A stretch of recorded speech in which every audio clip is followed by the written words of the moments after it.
Hai, आं Mudu Suntari आरो आंनि YouTube चेनेल सानखान्थिनि बाख्रियाव बयखौबो बरायनाय थाबाय। दिनै आं बे भिडिअनि गेजेरजों क्लास 10 नि मेथ्स एक्सारसाइज 2.4 नि क्वेश्चन नम्बर 2 खौ सल्व खालामगोन। आं आगोलनि भिडिअआव क्वेश्चन नम्बर 1 नि रमान 1 आरो रमान 2 खौ सल्व खालामखांबाय। जेनेबा आं क्वेश्चन नम्बर 2 आव जोंनिया दङ नाय आं बेखौ सल्व खालामगोन दा। लाथिख'फोरखौ खेबसेयाव मोननै लानानै बेनि दाजाबगासै सानजाबगासैफोरनि दाजाबगासै आरो बेनि लाथिख'फोरनि सानजाबगासै फारियै 2 - 7 - 14 जानाय बायदि मोनसे घनक बिदा गोबां राशि दिहुन। जोङो आगोलो एक्सारसाइज 2.2 नि क्वेश्चन नम्बर 2 आवबो जोङो बेखौ सल्व खालामदोंमोन जे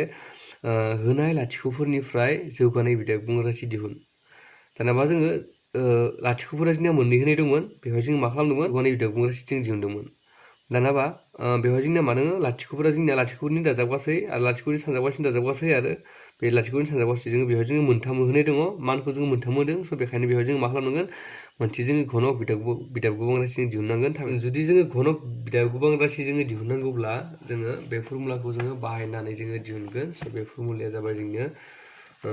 मस्ट इम्परटेन्ट घनक बिदा गोबां राशि जोङो दिहुननायाव बे जाबाय जोंनिया नाय लाथिख'नि दाजाबगासै आल्फा बिटा गामा। स' आल्फा प्लास बिटा प्लास गामा इज इक्वल टु माइनास बि बाय ए।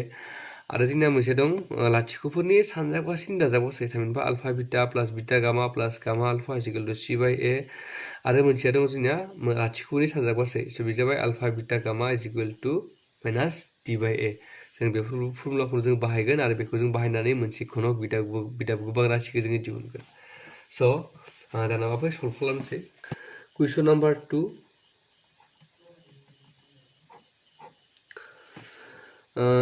जोङो हमना लागोन घनक बिदा गोबां राशिखौ जोङो हमना लानोसै। हमबाय घनक बिदा गोबां राशि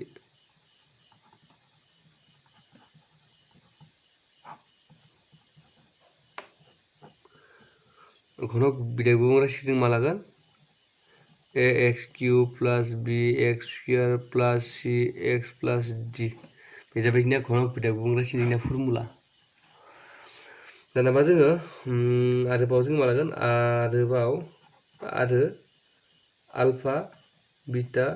गामाया जोंनिया मा लाथिख'फोर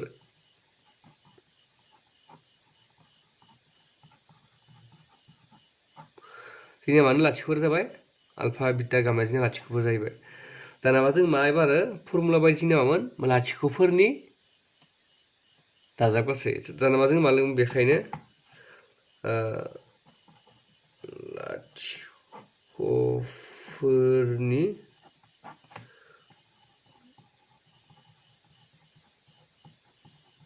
लाथिख'फोरनि दाजाबगासै जोंनिया मामोन आल्फा प्लास बिटा प्लास गामा इज इक्वल टु फर्मुलाया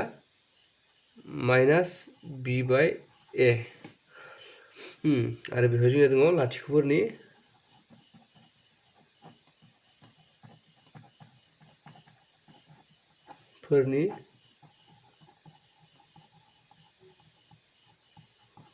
दाजाबगासैनि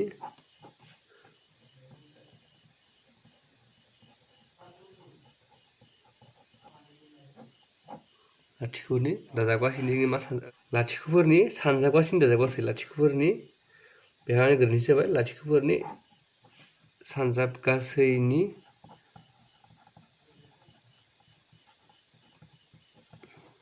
दाजाबगासै। स'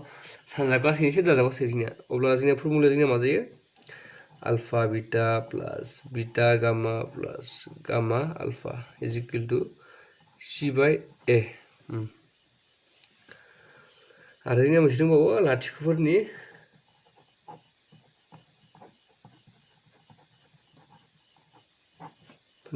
सानजाबगासै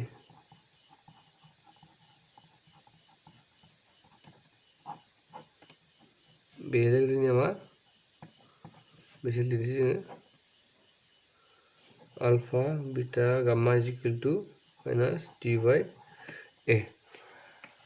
दानाबा जोंनिया मा होनदोंमोन आल्फा प्लास बिटा प्लास गामा इज इक्वल टु जोंनिया भेलु जोंनिया होनाय दंमोन 2।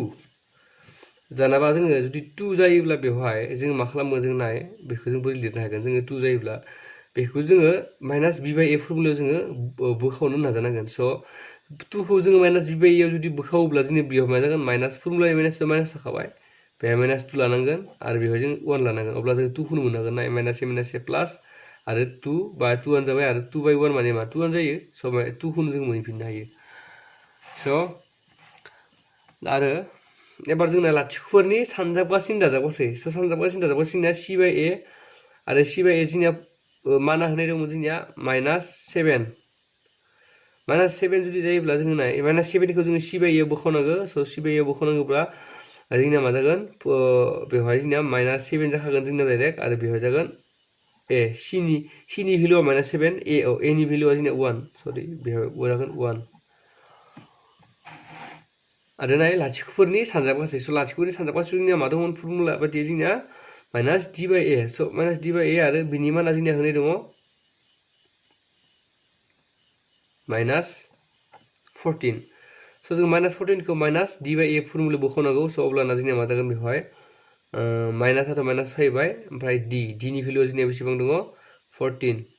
प्लास 14 जागोन स' बेवहाय जागोन जोंनिया प्लास 14 बाय a 1 खारिनि भेलुआ 1 स' प्लास a माइनास जाबाय बेवहाय सानजाबोब्ला प्लास a माइनास आरो 14 बाय 1 दानाबा जोङो मा खालामगोन दानिया बेखायनो बेहाय दानिया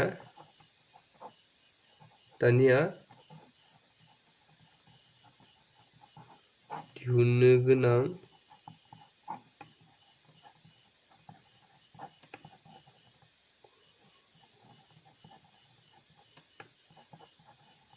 घनक बिदा गुबुं राशि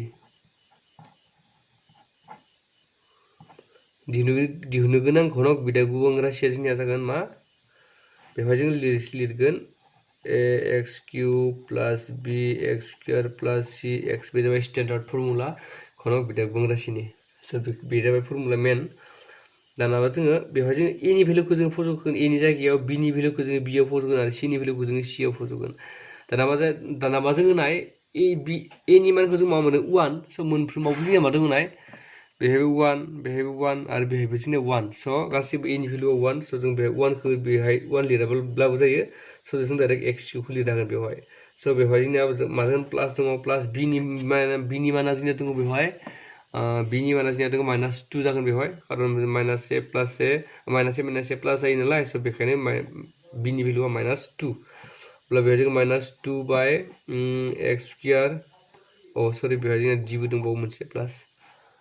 आरो बेवहाय जोंना जागोन प्लास c नि भेलुआ जोंना दङ c आ माइनास 7 स' c आ डाइरेक्ट माइनास 7 जागोन बेवहाय माइनास 7 बाय x प्लास d आ जागोन जोंनिया माइनास बेवहाय जोंना प्लास 14 जानांगोन बेहाय प्लास 14